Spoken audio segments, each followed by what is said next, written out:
The emergency beacon pierced through the cosmic void like a desperate scream, its quantum signature rippling across subspace frequencies that most civilized species had long abandoned. Deep within the Galactic Council's monitoring station orbiting Proxima Tertius, Senior Communications Officer Zektar's four eyes widened in disbelief as the translation algorithms finally decoded the message. Impossible! The insectoid being chittered, his mandibles clicking nervously as he read the transmission again.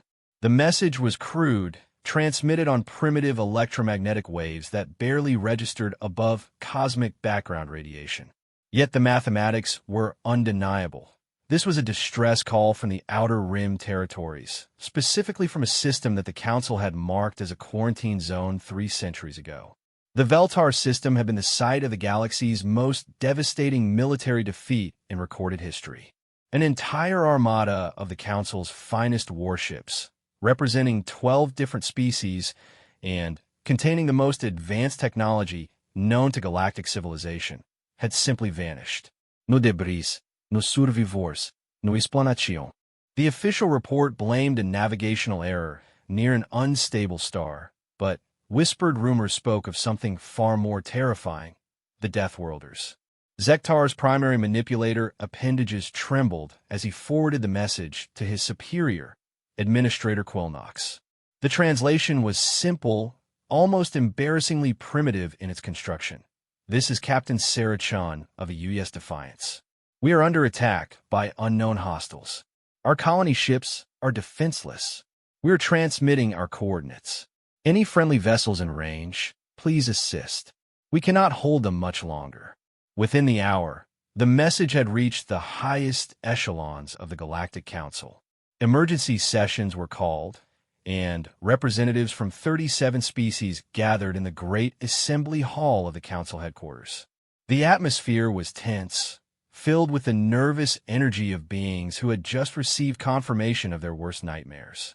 Council Speaker Mordun, a towering crystalline being whose species had achieved spaceflight when most others were still discovering fire, addressed the assembly with a voice that resonated through both audible frequencies and psychic emanations. Fellow representatives, we face a crisis that challenges the very foundation of our peaceful galaxy. The quarantine protocols established for the Veltar system have been breached, and we have confirmation that the Deathworlders still exist.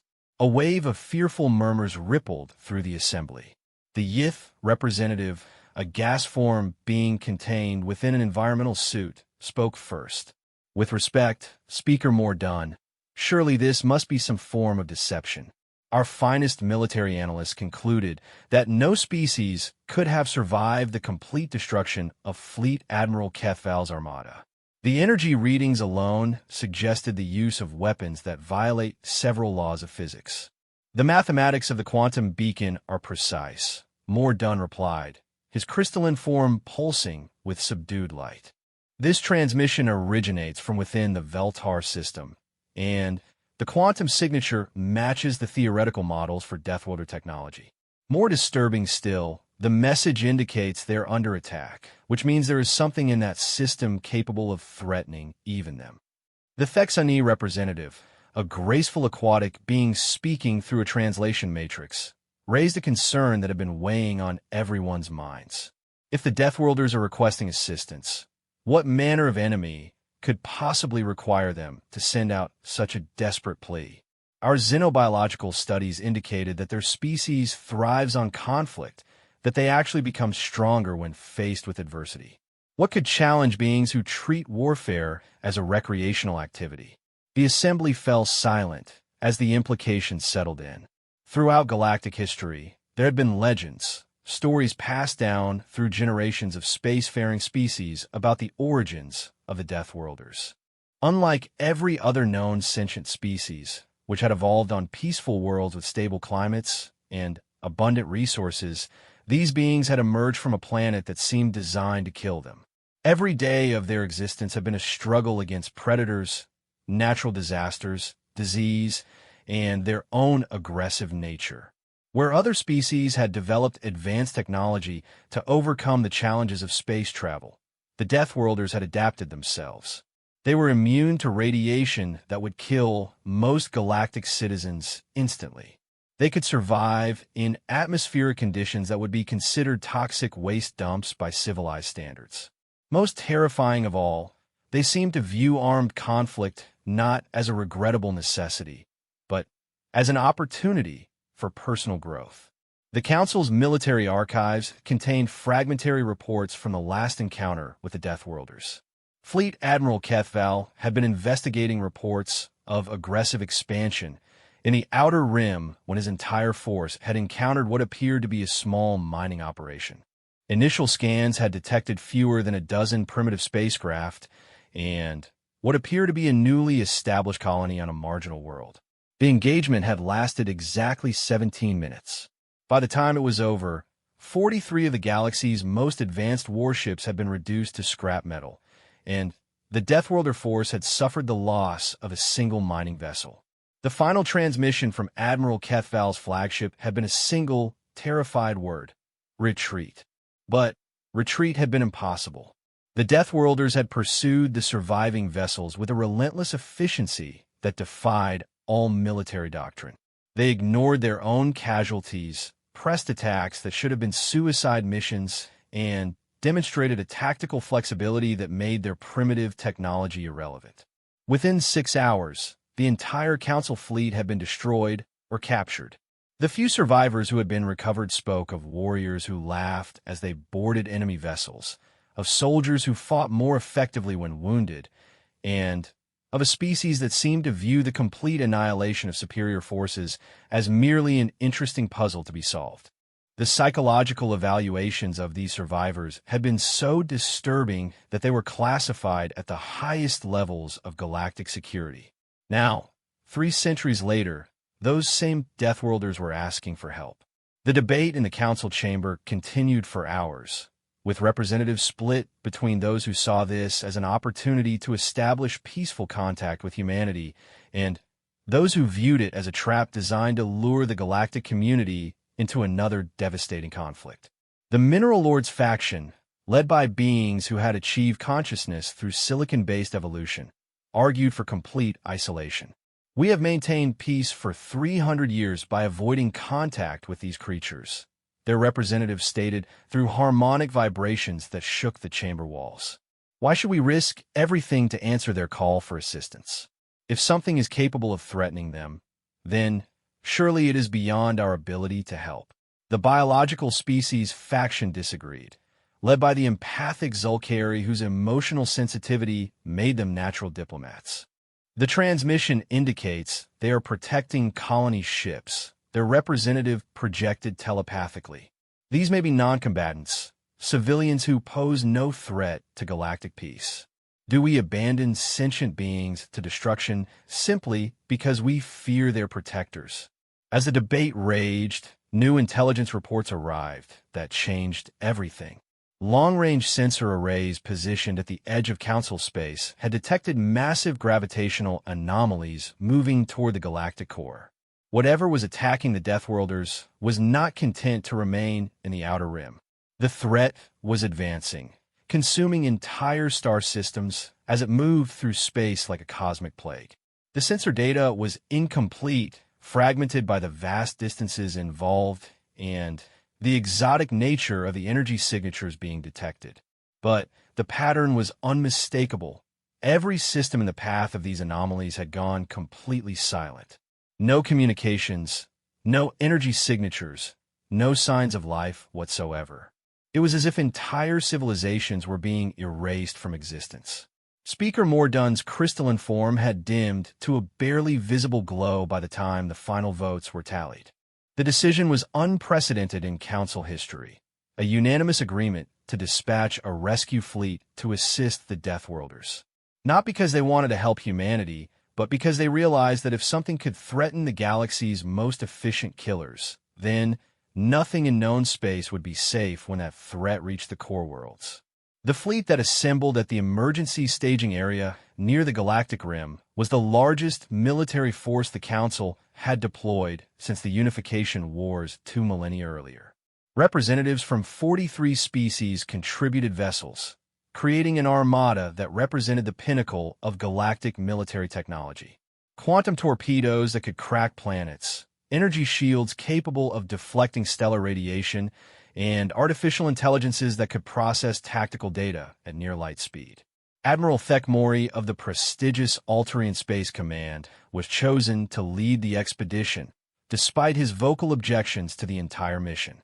As his flagship, the massive dreadnought Eternal Harmony prepared to depart, he filed one final protest with the Council leadership. "We are sailing directly into the unknown to assist beings who have never shown anything but hostility toward galactic civilization," his report stated. "Our intelligence on their current capabilities is 3 centuries old, and we have no data whatsoever on the nature of their enemy. This mission violates every principle of sound military doctrine, and I formally request that it be canceled." His request was denied. The jump to hyperspace was unlike anything the assembled fleet had ever experienced. As they approached the edge of the quarantine zone, their navigational computers began registering readings that defied explanation. Space itself seemed to be wounded here, scarred by weapons and technologies that left permanent marks on the fabric of reality. When they finally dropped out of hyperspace at the edge of the Veltar system, the sight that greeted them would haunt the nightmares of every crew member who survived to tell the tale. The system's primary star was flickering like a dying candle, its nuclear fires being systematically drained by enormous structures that defied both physics and imagination. Planets hung in space like gutted corpses, their atmospheres stripped away, and their surfaces covered in geometric patterns that hurt to look at directly. And there, in the space between the dying worlds, the Deathworlders were making their stand. The human fleet was smaller than anyone had expected, consisting of perhaps 200 vessels that looked like they had been cobbled together from scrap metal and desperate ingenuity. Their ships were asymmetrical, crude-looking things that seemed to violate every principle of aerospace engineering. Yet somehow, impossibly, they were holding their own against an enemy that had been systematically destroying star systems. Admiral Thekmori's tactical display showed energy readings that made no sense. The human weapons should have been completely ineffective against their opponents. Yet somehow they were inflicting damage that his own advanced sensors couldn't fully analyze. More disturbing still, the human ships seemed to be adapting to enemy tactics in real time, modifying their attack patterns and defensive strategies with a speed that suggested either incredibly advanced artificial intelligence or a level of organic creativity that bordered on the supernatural. As the Council fleet approached the battle zone, Admiral Thekmori received a transmission on the same primitive frequency that had carried the original distress call. The voice was human, female, and carried an accent that the translation matrix identified as originating from a region called Texas on the human homeworld. "Well, I'll be damned," the voice said with what could only be described as amusement. "Looks like the cavalry finally decided to show up. This is Admiral Sarachun of the Human Colonial Defense Force. I appreciate you folks coming out all this way, but I'm afraid you might want to think twice about getting involved in our little disagreement here." The casual tone of the transmission shocked every member of the Council fleet. Here was a member of the most feared warrior species in galactic history, facing an enemy that could drain stars and strip planets bare, and she was speaking as if she were commenting on the weather. Admiral Thekmori's response was carefully diplomatic, designed to avoid any action that might provoke hostilities with either faction in the conflict. "This is Admiral Thekmori of the Galactic Council Rescue Fleet. We received your distress call and have come to offer assistance to any non-combatants who require evacuation." The laughter that came back over the communications channel was unlike anything in the cultural database of any Council species. It was the sound of a being who found genuine humor in the face of cosmic horror. "Well, that's mighty neighborly of you, Admiral," Chen replied. "But I'm afraid our definition of non-combatants might be a little different from yours. See, when something shows up in our backyard and starts eating our star, we tend to take that personally. Every human in this system is a combatant by choice, including the children in the colony ships. But if you really want to help, you might want to target those big, ugly structures that are sucking the life out of our sun. Fair warning, though, these things don't go down easy, and they have a nasty habit of adapting to whatever you throw at them. Admiral Thekmori stared at his tactical display in growing horror as the true scope of the enemy became clear. The structures draining the system's star were not ships in any conventional sense. They were vast geometric forms that seemed to exist partially outside normal space-time. Each one was larger than a small moon, covered in surfaces that reflected light in patterns that induced nausea in any organic observer who looked too long. The enemy vessels, if they could be called vessels, moved through space like living mathematics. They ignored physics as the Council understood it, turning at angles that should have torn them apart, accelerating without visible propulsion systems, and firing weapons that seemed to delete matter rather than simply destroying it. Wherever their beams touched, reality itself appeared to unravel, leaving behind voids that hurt to perceive. Yet somehow, impossibly, the human fleet was not only surviving, but actually winning individual engagements against these cosmic horrors. Admiral Chen's ships moved with a fluid grace that seemed almost organic, flowing around enemy formations like schools of fish avoiding predators. Their weapons were crude by galactic standards: kinetic projectiles, chemical explosives, and plasma beams that belonged in a museum, but they were being employed with a tactical sophistication that left the Council's military analysts speechless. Sensors are showing massive structural damage to enemy Formation 7, reported Thekmori's tactical officer, a methodical being whose species had evolved from hive mind insects. The human vessels appear to be coordinating their attacks with precision that suggests either telepathic communication or processing capabilities that exceed our most advanced battle computers.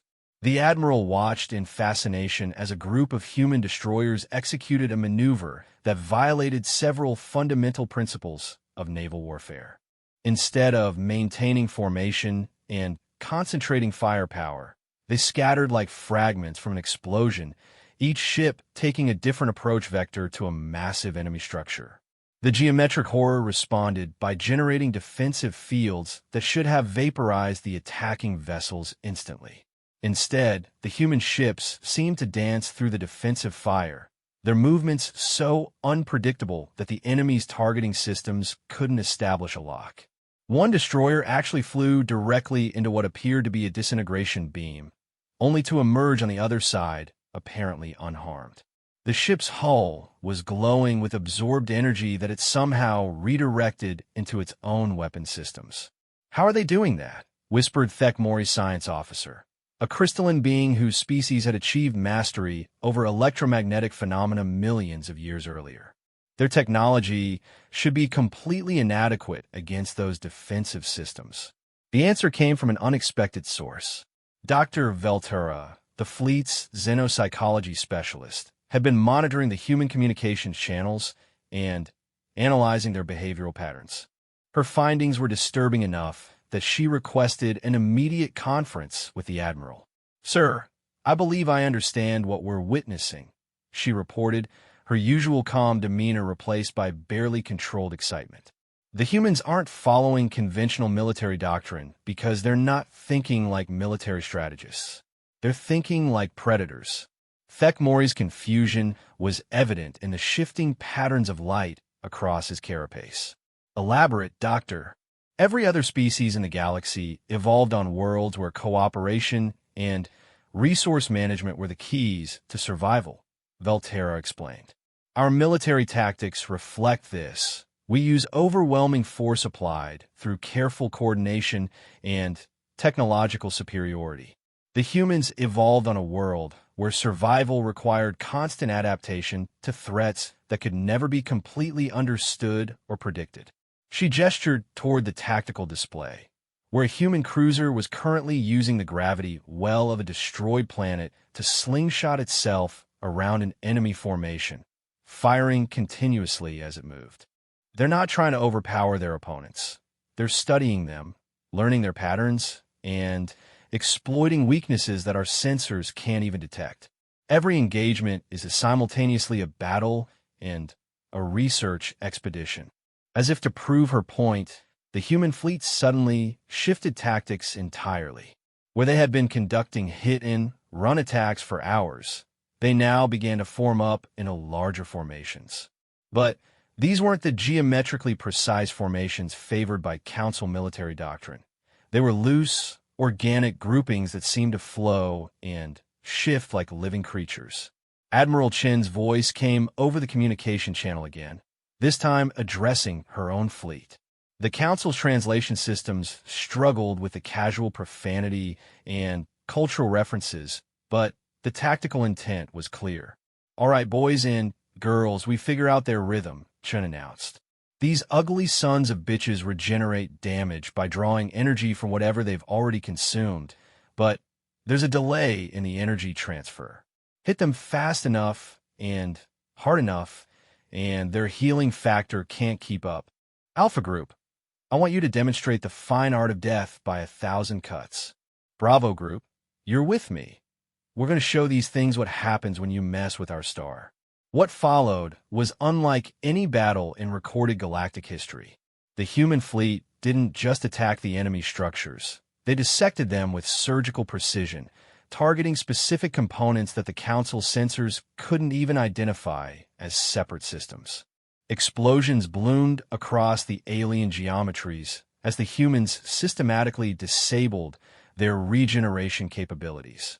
But the most shocking moment came when Admiral Chen's flagship, a battle-scarred dreadnought that looked like it had been assembled from the spare parts of a dozen different vessel types, flew directly into the largest enemy structure.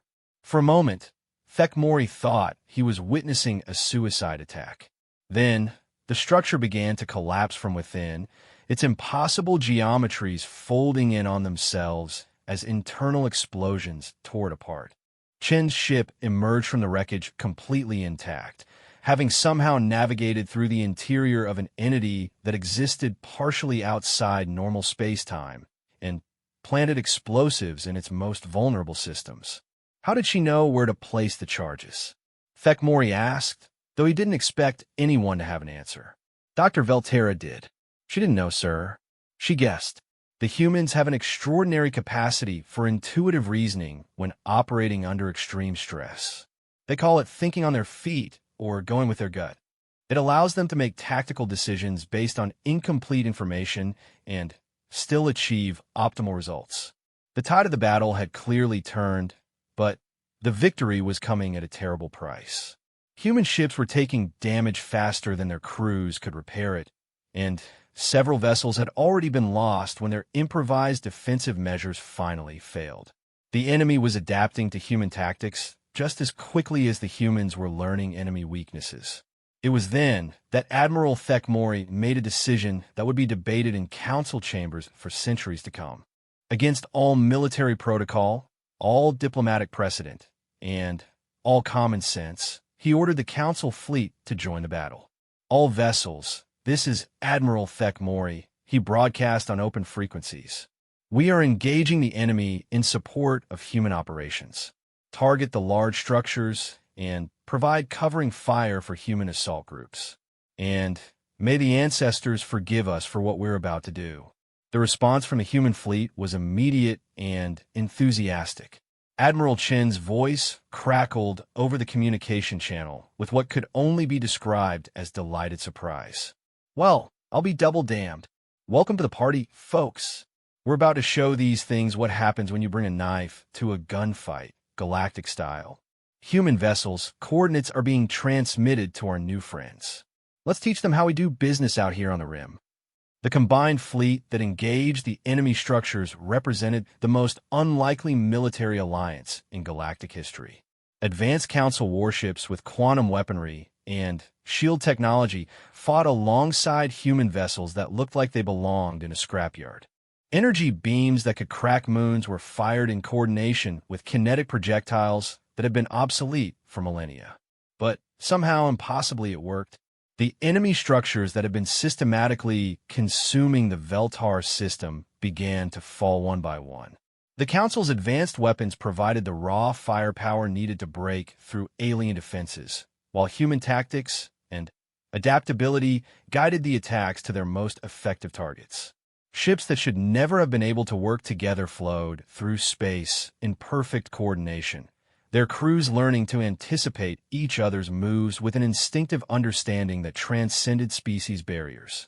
The largest enemy structure, the one that had been directly feeding on the system's star, required the combined efforts of both fleets to destroy. Council ships formed a defensive perimeter while human vessels conducted precision strikes against what their sensors identified as critical systems. The battle lasted for 6 hours, with both sides taking massive casualties as the alien entity fought with the desperation of a corner predator.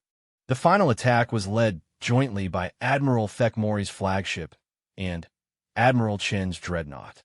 The two vessels, representing completely different philosophies of warfare and technology, flew side by side into the heart of the alien structure. Their combined firepower finally overwhelmed the entity's defenses, and the geometric horror collapsed into itself with an implosion that briefly created a miniature black hole. When the energy readings finally stabilized, the Veltar system had been saved. The star's nuclear fires were already beginning to burn more steadily as the drain on its energy ceased. The surviving human colony ships transmitted messages of gratitude that brought tears to the eyes of even the most stoic Council species. But for Admiral Thekmori and his crew, the real shock came when Admiral Chun requested permission to board the Eternal Harmony for a face-to-face meeting. No human had set foot aboard a Council vessel in over 3 centuries, and the prospect filled most of the crew with a mixture of curiosity and terror. Chun arrived with a small diplomatic party, all of whom appeared to be wearing military uniforms that had been hastily adapted for formal occasions. The humans were smaller than most Council species had expected, but there was something about their presence that filled the corridors with nervous energy. They moved with the controlled grace of predators, their eyes constantly scanning their surroundings as if evaluating threats and opportunities. The Admiral herself was a middle-aged woman whose appearance would have been unremarkable by human standards. She was of average height, with graying hair and the kind of weathered features that suggested a lifetime of difficult decisions and dangerous situations. But her eyes held an intelligence and intensity that made even veteran Council diplomats uncomfortable. "Admiral Thekmori," she said as they met in the flagship's main conference room, "I want to thank you and your people for what you did out there. That was some of the finest fleet coordination I've ever seen, and I've been fighting these things for longer than I care to admit." The casual way she referred to the cosmic horrors they had just defeated sent shivers through the Council delegation. These entities had been capable of draining stars and erasing entire civilizations. Yet to Admiral Chun, they were simply these things, as if they were nothing more than a particularly annoying pest problem. "The gratitude should be ours," Thekmori replied carefully. "Your people's tactical innovations saved both our fleets from destruction. I confess that our military analysts are completely unable to explain how you achieved some of those maneuvers." Chun laughed, the same disturbing sound that had unsettled the Council fleet during their initial communication. "Trade secret, Admiral. When you spend your whole life fighting things that are bigger, stronger, and smarter than you are, you learn to get creative. These particular nasties have been working their way through our outer colonies for about 5 years now. This is the first time we've managed to stop them completely instead of just slowing them down." The implications of her words hit the Council delegation like a physical blow. If these entities had been attacking human colonies for 5 years, that meant the threat was far more extensive than anyone had realized. More disturbing still, the humans had been fighting this war alone, without any support from galactic civilization, and they had been winning. 5 years, Thekmori asked, his voice barely controlled. "Why didn't you request assistance sooner?" Chen's expression grew thoughtful, and for a moment the predatory intensity in her eyes was replaced by something that might have been sadness. "Admiral, The last time our peoples met, things didn't go so well for your folks. We figured you'd probably prefer to handle your own problems and leave us to handle ours. Besides, until today, we weren't sure there was anybody else left out there. The casual reference to the military disaster that had ended the last Council expedition into human space hung in the air like an unspoken threat. Every being in the room was aware of what had happened to Fleet Admiral Kethval's armada, and the knowledge that these same humans had been fighting an even more dangerous enemy for years without breaking was both inspiring and terrifying. "What are these entities?" asked Dr. Valterra, speaking for the first time since the humans had boarded. "Our sensors can barely detect them, and their technology appears to violate several fundamental laws of physics." Chen's smile vanished entirely, replaced by an expression of grim determination that made the temperature in the room seem to drop several degrees. "We call them Devourers, though that's probably not their real name.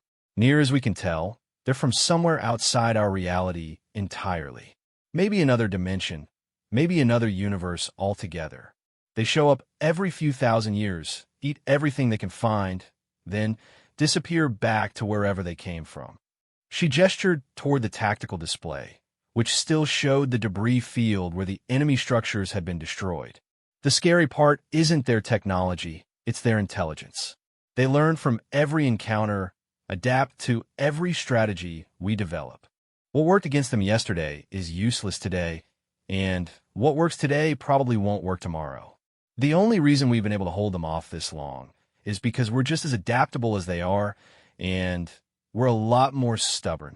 The meeting continued for several more hours, with both sides sharing intelligence about the Devourer threat and discussing possible strategies for future encounters. What emerged was a picture of an enemy unlike anything in galactic history. Entities that consumed not just matter and energy, but the very concepts that held reality together. By the time the human delegation prepared to return to their own ships, fundamental assumptions about galactic security had been permanently shattered. The Council fleet that had come to the Veltar system expecting to conduct a simple rescue mission now faced the reality that their entire civilization was under threat from forces they barely understood. As Admiral Chun prepared to leave, she turned to Admiral Thekmori with an expression that managed to be both respectful and slightly amused. "Admiral, I know your people probably have a lot of thinking to do about what happened here today. But if you're smart, and I know you are, you'll start preparing for the next time these things show up. Because they will be back, and they'll be a lot more dangerous than they were today." The prophecy in her words would prove more accurate than anyone could have imagined. 6 months after the Battle of Veltar, the galactic political landscape had transformed completely. The council chambers that had once echoed with debates about trade regulations and territorial disputes now hosted frantic discussions about survival strategies and military cooperation agreements. Representative after representative stood before the assembly with reports of missing colonies, silent star systems, and sensor readings that defied explanation. The Devourer threat had not disappeared after their defeat in the Veltar system. Instead, it had multiplied. Admiral Thekmori stood before the emergency session of the Galactic Council, his crystalline form dimmed with exhaustion as he delivered his latest intelligence briefing. The holographic display behind him showed a three-dimensional map of the galaxy, with red indicators marking systems that had gone silent in the past 6 months. The pattern was unmistakable and terrifying. The attacks were spreading inward from multiple points along the galactic rim. "The enemy has adapted their strategy," Thekmori reported to the hushed assembly.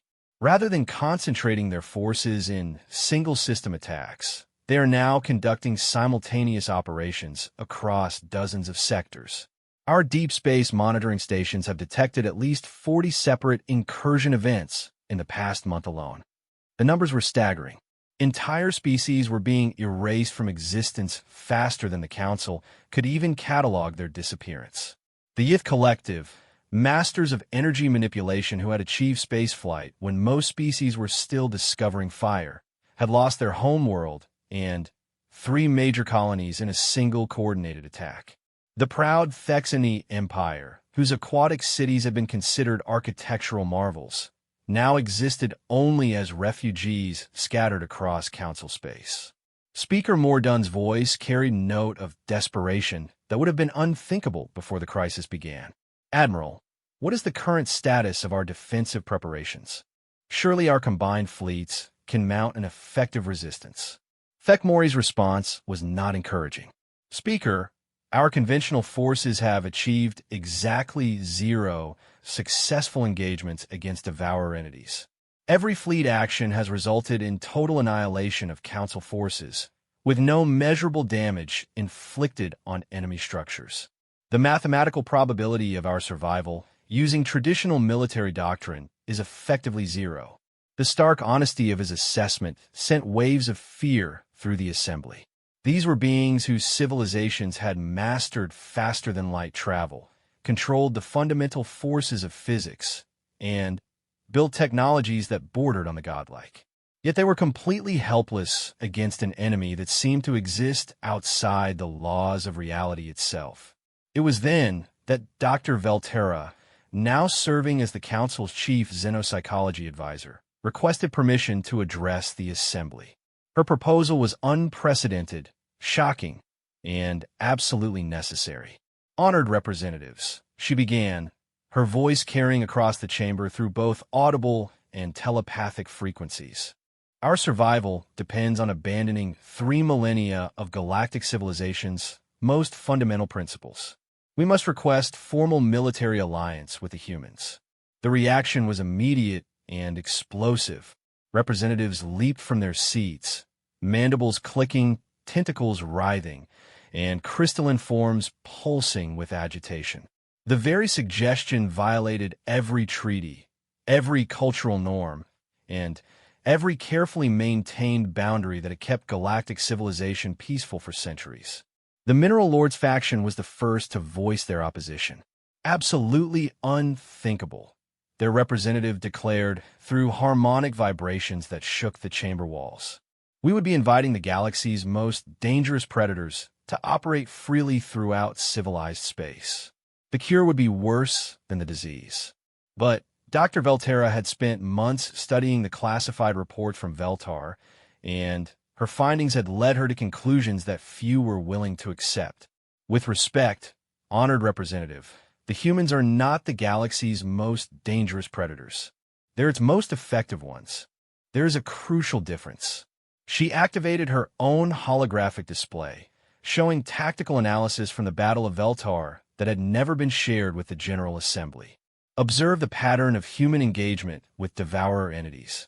At no point did they target civilian populations or non-combatant installations, despite having ample opportunity to do so.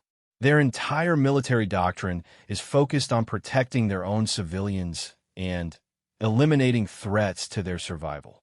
The display shifted to show comparative analysis between human and Devourer behavior patterns. The Devourers consume everything they encounter indiscriminately. They show no distinction between military and civilian targets, no concept of surrender or negotiation, no apparent goal beyond complete consumption of all available matter and energy. The humans, by contrast, demonstrate clear ethical boundaries even in the midst of life-or-death combat situations.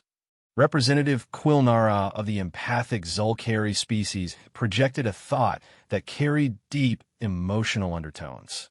De Veltara speaks wisdom. We have allowed our fear of human military capabilities to blind us to their moral constraints. Perhaps it is time to consider that our ancestors' terror was misplaced. The debate that followed was unlike anything in Council history. Species that had maintained rigid diplomatic protocol for millennia found themselves arguing with passionate desperation about survival strategies and moral compromises. The assembly that had once prided itself on civilized discourse devolved into something resembling the chaotic democracy that humans had practiced on their homeworld. Finally, after 18 hours of continuous debate, Speaker Mordun called for a formal vote. The resolution was simple in its language, but revolutionary in its implications. The Galactic Council hereby requests military assistance from the Human Colonial Defense Force in addressing the existential threat posed by entities designated as Devourers. The vote was closer than anyone had expected, 847 in favor, 623 opposed, with 112 abstentions. For the first time in galactic history, the Council had formally acknowledged that their civilization could not survive without help from the species they had spent centuries trying to avoid. The response from the humans was swift and characteristically direct.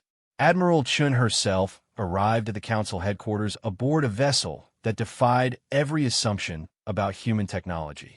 The ship that docked with the station was sleek, clearly designed for both speed and stealth, and incorporated design elements that no Council engineer could identify. When Shin stepped aboard the station, accompanied by a small entourage of human military officials, the contrast with her previous appearance was striking. Where she had seemed like a competent but essentially primitive warrior 6 months earlier, she now carried herself with the confidence of someone who had spent those months learning from an enemy that could rewrite the laws of physics. Her briefing to the emergency assembly was both encouraging and terrifying. "Honored representatives," she began, speaking through translation matrices that had been modified to handle the subtle nuances of human communication. "Over the past 6 months, my people have been conducting what we call aggressive research into Devourer capabilities and weaknesses. We've learned things that we wish we hadn't, but knowledge is the only weapon that seems to work consistently against these entities." The tactical display that accompanied her presentation showed intelligence that the Council's most advanced sensor networks had failed to gather. Detailed structural analyses of Devourer entities, energy flow diagrams that revealed their consumption methods, and, most importantly, a comprehensive catalog of their weaknesses and limitations. "The good news is that they can be beaten," Chun continued. "We've now achieved victory in 17 separate engagements, with our casualty rates dropping significantly as we've refined our tactics. The bad news is that they're learning faster than we initially thought possible, and they're about to make a coordinated push toward the galactic core." Her next words sent chills through every being in the assembly. "Our long-range reconnaissance indicates that they've been using their attacks on rim worlds as research expeditions, studying galactic civilization's defensive capabilities and technological base. The real invasion begins in approximately 3 standard months, and it will involve forces at least 10 times larger than anything we've encountered so far." The implications were staggering. If the humans, with their proven ability to defeat individual Devourer forces, were concerned about facing a 10-fold increase in enemy strength, then the coming invasion would be beyond the comprehension of conventional military planning. "What do you propose?" asked Speaker Mordun, his crystalline form pulsing with barely controlled fear. Chen's smile was the same predatory expression that had unsettled Council observers during the Battle of Veltar. "We propose to teach you how to fight like humans." What followed was the most intensive military training program in galactic history. Human advisors were deployed to every major Council fleet, bringing with them tactical doctrines that violated every principle of civilized warfare. Council officers who had spent their careers mastering the elegant precision of long-range energy weapons found themselves learning to use kinetic projectiles and chemical explosives. Species that had evolved beyond the need for aggressive behavior discovered that survival required embracing their deepest, most primitive instincts. The cultural shock was enormous. The Yith Collective, beings of pure energy who had transcended physical form millions of years earlier, struggled to understand concepts like improvisation and tactical flexibility. The crystalline Altarians, whose mathematical minds could calculate hyperspace navigation to 17 decimal places, found themselves unable to grasp the seemingly chaotic nature of human battle doctrine. But slowly, painfully, the galactic military began to adapt. Council warships that had once moved in perfect geometric formations learned to flow and shift like schools of predatory fish. Weapons systems designed for maximum efficiency were retrofitted for maximum unpredictability. Most importantly, command structures that had relied on careful planning and methodical execution were replaced with systems that emphasized rapid decision-making and adaptive response. The transformation was not without cost. Several species suffered what could only be described as cultural breakdown, as their most fundamental beliefs about civilization and progress were challenged. The peaceful botanical collective, whose plant-based consciousness had achieved sapience through cooperative symbiosis, found the concept of aggressive warfare so alien that many of their representatives simply shut down their higher cognitive functions rather than participate. But others embraced the changes with an enthusiasm that surprised everyone, including the humans. The aquatic Thexani, whose homeworld had been one of the first to fall to the Devourers, threw themselves into the training with a desperate fury that impressed even veteran human instructors. Their natural ability to think in 3 dimensions made them exceptionally capable of the fluid tactical maneuvers the human doctrine required. The insectoid Zektari proved to be natural students of human logistics, their hive mind consciousness allowing them to coordinate supply lines and equipment maintenance with an efficiency that surpassed human capabilities. Within weeks, they were proposing improvements to human equipment designs that increased effectiveness by significant margins. Most surprising of all were the ancient mineral lords, whose silicon-based consciousness had made them among the most conservative forces in galactic politics. Their ability to process multiple streams of data simultaneously made them ideal candidates for the kind of multidimensional thinking that Devourer combat required.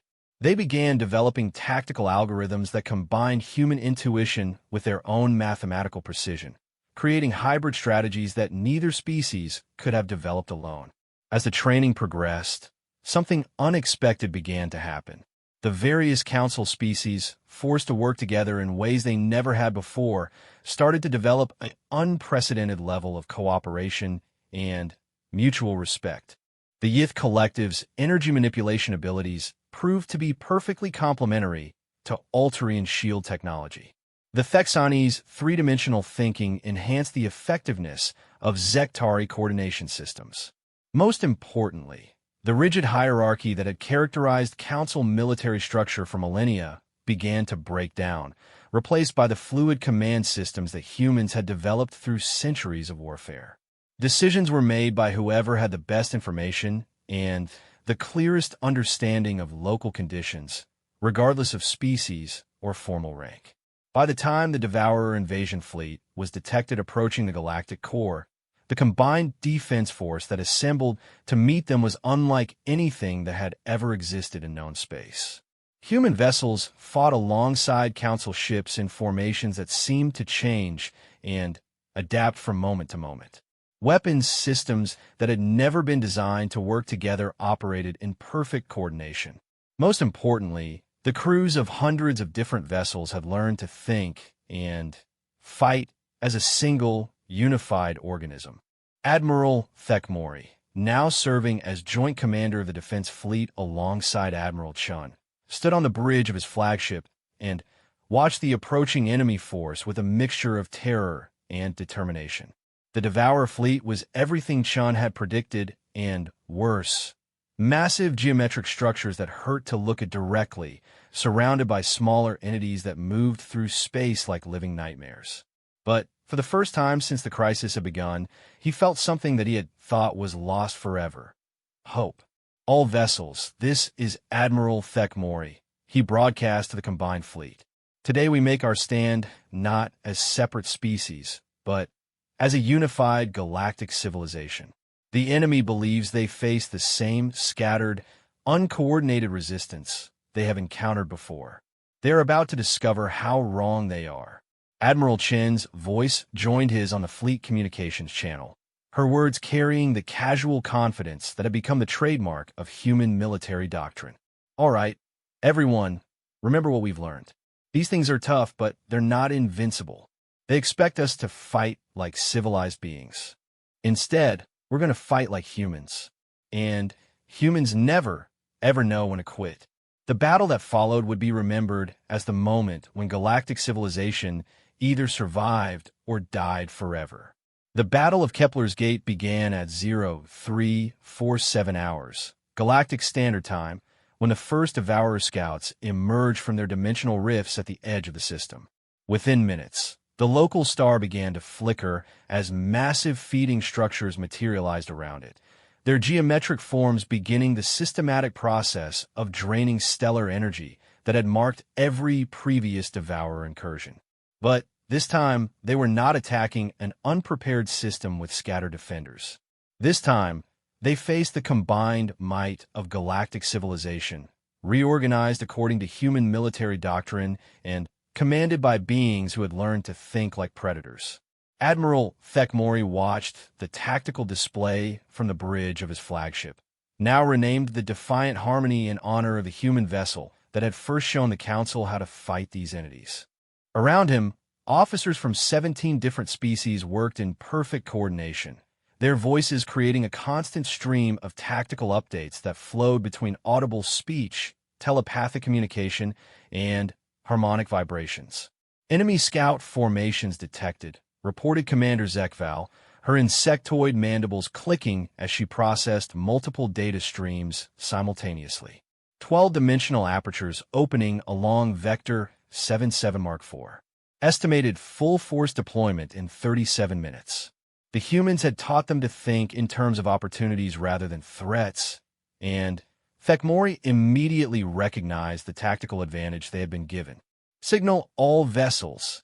Implement Storm Pattern Alpha. We engage the scouts before they can establish defensive positions. What followed was a masterpiece of coordinated violence that would have been impossible before the human alliance. The combined fleet moved like a single organism, ships from dozens of different species flowing through space in formations that seemed to change and adapt from moment to moment. Where Council doctrine would have called for careful positioning and concentrated firepower, the new hybrid tactics emphasized speed, unpredictability, and overwhelming aggression. The Yith Collective's energy-form vessels took point, their ability to phase between dimensions allowing them to strike at Devourer scouts before the enemies could establish their reality-warping defensive fields. Behind them came the crystalline Altarian battleships, their mathematical precision guiding weapons that could crack moons toward targets that existed partially outside normal spacetime. The aquatic Thexani had learned to use their three-dimensional thinking in ways that their creators had never intended, coordinating attack vectors that struck from angles that shouldn't have existed. Their vessels moved through space like schools of predatory fish, each ship's movement perfectly synchronized with its neighbors despite the apparent chaos of their formation. But it was the humans themselves who provided the killing stroke. Admiral Chen's task force materialized out of stealth fields that the Council's best sensors had never detected, appearing directly behind the enemy scouts of the moment when their defensive systems were focused on the frontal assault. The human weapons, crude kinetic projectiles, and chemical explosives by galactic standards, struck with precision that turned the enemy's own reality manipulation abilities against them.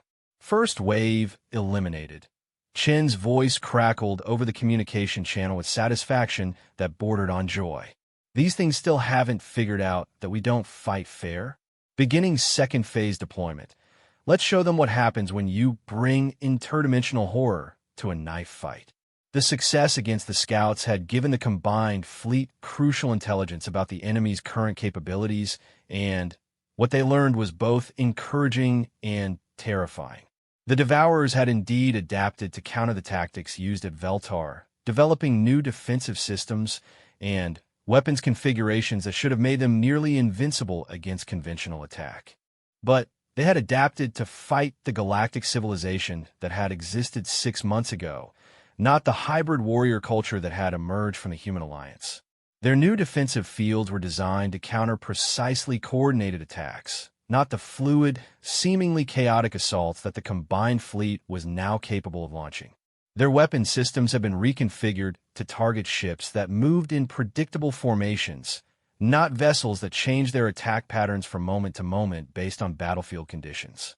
Most importantly, they had not anticipated that their enemies would be willing to accept the kind of casualties that human-inspired tactics required.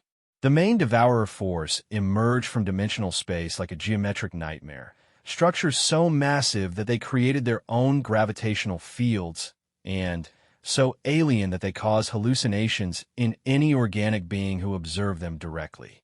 The entity at the center of the formation was larger than anything the galaxy had ever seen, a construct that seemed to contain entire star systems within its impossible architecture. Sensors are reading energy signatures equivalent to the output of 47 main sequence stars, reported Dr. Velterra from her position at the science station. This entity appears to be a mobile universe unto itself. I'm not certain our combined firepower is sufficient to damage something of this magnitude. Admiral Thekmori studied the readings with growing understanding. The humans had taught him to look for opportunities in seemingly impossible situations, and he was beginning to see one. Dr. Velterra, what would happen if something disrupted the energy flow between that entity and its satellite structures? The xenopsychology specialist turned science officer ran calculations at superhuman speed, her enhanced cognitive implants processing scenarios that would have taken a traditional computer hours to analyze. Theoretical cascade failure, she replied after a moment of intense concentration. If the primary entity is indeed containing multiple star systems within its structure, any significant disruption to its energy management systems could result in uncontrolled stellar fusion reactions. It was exactly the kind of impossibly dangerous plan that human doctrine specialized in. Rather than trying to destroy an enemy that was essentially invincible, they would trick it into destroying itself. Admiral Chun, Thekmori called over the tactical communication channel. Are your people prepared to attempt something that has never been done before? The laughter that came back was pure human, filled with the kind of joy that could only come from facing impossible odds with inadequate resources. Admiral, we've been doing things that have never been done before since we first figured out how to make fire. What did you have in mind? The plan that emerged from their joint tactical analysis was so audacious that it would have been dismissed as fantasy by any conventional military strategist. It required perfect coordination between forces that had never trained together, precise timing that left no margin for error, and a level of tactical improvisation that bordered on the supernatural. The combined fleet would split into multiple strike forces, each one targeting a different satellite structure around the main Devourer entity. The goal was not to destroy these structures, but to force them to drain energy from the primary entity at rates that exceeded its capacity to safely contain stellar-level fusion reactions.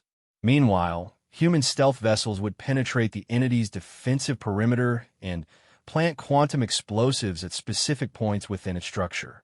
These explosives would not be powerful enough to damage the entity directly, but they would disrupt the energy flow patterns at precisely the moment when the satellite structures were creating maximum drain on the primary systems.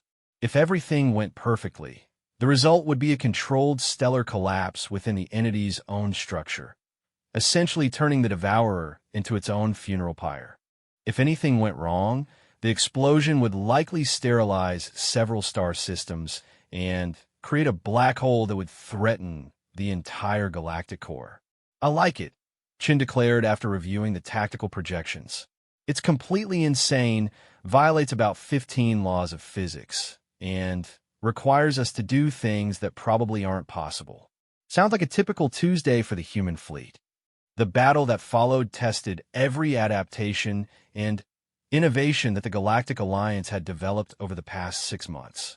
The Yith Collective discovered that their energy-form consciousness could interface directly with Devourer technology, allowing them to sabotage enemy systems from within. The Crystalline Altarians found that their mathematical precision could predict the chaotic energy flows within Devourer structures, providing targeting data that no conventional sensor system could generate. The aquatic Thexani proved that their three-dimensional thinking made them ideally suited for the fluid dynamics of interdimensional space, navigating through reality rifts that would have torn apart vessels designed for normal space-time. The insectoid Zektari used their hive mind coordination to manage logistics and tactical communication across battlefield conditions that would have overwhelmed any centralized command system. But it was the ancient mineral lords who provided the key breakthrough. Their silicon-based consciousness, operating on timescales that measured thoughts in geological epochs, recognized patterns in devourer behavior that no organic mind could perceive. They identified the precise moment when the enemy's energy management systems would be most vulnerable to disruption. The final phase of the battle lasted exactly 17 minutes and 33 seconds. Human stealth vessels penetrated the primary entity's defenses at the moment when satellite structures were drawing maximum power. Quantum explosives detonated with perfect timing, disrupting energy flows that contained the power of multiple stars. Reality itself seemed to hiccup as the laws of physics were stretched beyond their breaking point. The explosion that followed was visible from neighboring star systems, a brief new sun that burned with the intensity of supernova before collapsing into a gravitational singularity that pulled the remaining devourer forces into oblivion. When the energy signatures finally cleared, the entire enemy fleet had been reduced to exotic matter that would take millennia to decay. But victory came at a terrible price. 40% of the combined fleet had been destroyed or damaged beyond repair. Entire species had lost their most advanced vessels, along with crews that represented generations of training and experience. The casualty reports read like an obituary for galactic civilization's military elite. Yet somehow, miraculously, they had won. Admiral Chen's voice, transmitted from her heavily damaged flagship, carried a note of weary satisfaction that somehow managed to convey both triumph and sorrow. All vessels, this is Admiral Chen. Enemy force has been eliminated. I repeat, the Devourer fleet has been completely destroyed. Welcome to the galactic neighborhood. Folks, you just graduated from civilization to survival. The aftermath of the Battle of Kepler's Gate transformed galactic society in ways that no political revolution ever could have achieved. The rigid hierarchies and careful protocols that had defined Council civilization for millennia gave way to the fluid, adaptive structures that the human alliance had proven necessary for survival. Species that had maintained formal diplomatic relations for centuries found themselves bound together by a shared combat experience and mutual dependence. The Yith collective, whose energy-based consciousness had seemed incompatible with physical form beings, developed new communication protocols that allowed them to share experiences directly with organic minds. The aquatic Thexani established joint colonies with crystalline Altarians, creating hybrid environments that no single species could have imagined. Most importantly, the galaxy's approach to exploration and expansion changed completely. Where Council doctrine had emphasized careful study and gradual integration of new territories, the post-battle civilization adopted human-inspired policies of aggressive reconnaissance and rapid response. When new threats were detected, they were met with immediate and overwhelming force rather than diplomatic overtures. Dr. Velterra, now serving as the galaxy's first director of xenological defense, published a report 6 months after the battle that summarized the transformation. We have learned that survival in a hostile universe requires not the abandonment of civilization, but its evolution. We remain committed to peace, cooperation, and the advancement of knowledge. But we have also learned that these values are worth fighting for, and that sometimes the price of peace is the willingness to wage war with perfect ruthlessness. The human influence on galactic culture extended far beyond military doctrine. Council species found themselves adopting human concepts of individual initiative, competitive innovation, and adaptive problem-solving. Universities that had taught the same curricula for thousands of years began incorporating human-style educational methods that emphasized creative thinking and practical application. The entertainment industry experienced a revolution as species that had considered conflict inherently uncivilized discovered the appeal of competitive sports, adventure narratives, and dramatic tension. Human cultural exports, from music that celebrated struggle and triumphed to literature that explored moral complexity, became popular throughout council space. But perhaps the most significant change was philosophical. For millennia, galactic civilization had been based on the assumption that intelligence inevitably led to peaceful cooperation and that conflict was a sign of evolutionary immaturity. The human example had proven that intelligence and aggression could coexist, and that sometimes the most advanced solution to a problem was also the most violent one. Admiral Thekmori, now serving as the Supreme Commander of the Galactic Defense Force, stood before the Council Assembly 1 year after the battle and delivered what would become known as the New Paradigm Address. Honored representatives, we have learned that our galaxy is not the peaceful sanctuary we believed it to be. There are forces in the universe that view our civilization not as something to be negotiated with or understood, but simply as something to be consumed. Our survival depends on our willingness to meet these forces with capabilities they cannot comprehend and determination they cannot break. He paused, his crystalline form pulsing with light that carried both authority and humility. We have not abandoned our values or our commitment to peaceful cooperation, but we have learned that these things are precious precisely because they are fragile and that their preservation requires eternal vigilance and, when necessary, perfect violence. The applause that followed was unlike anything the council chamber had ever heard, not the polite acknowledgement of political rhetoric, but the genuine approval of beings who had looked into the abyss and chosen to stare back. The final entry in Admiral Chen's personal log, recorded 3 years after the Battle of Kepler's Gate, captured the essence of what had been accomplished. We came to this galaxy as refugees, looking for a place where we could live in peace and raise our children without constant warfare. Instead, we found a civilization that needed to learn how to fight for its own survival. I'm not sure if we saved them or they saved us, but I know that what we've built together is stronger than anything either of our peoples could have achieved alone. She paused, looking out at the stars that now represented not empty space, but a community of worlds defended by beings who had learned to think like humans while maintaining their own unique perspectives on existence. The Devourers taught us that the universe is full of things that want to kill us, but they also taught us that nothing is invincible if you're willing to get creative about how you kill it first. I think that a lesson the galaxy needed to learn. The transformation was complete. Where once there had been a peaceful council of civilized species and a quarantined population of dangerous humans, there was now a unified galactic civilization that combined the best of both approaches to existence. They had learned to be diplomatic when possible and ruthless when necessary, to seek knowledge and understanding while maintaining the capacity for perfect violence. Most importantly, they had learned that legends could become reality, that fear could become strength, and that sometimes the greatest service one species could provide to another was teaching them how to survive in a universe that didn't care about their good intentions. The galaxy was no longer safe, but for the first time in its history, it was ready for anything.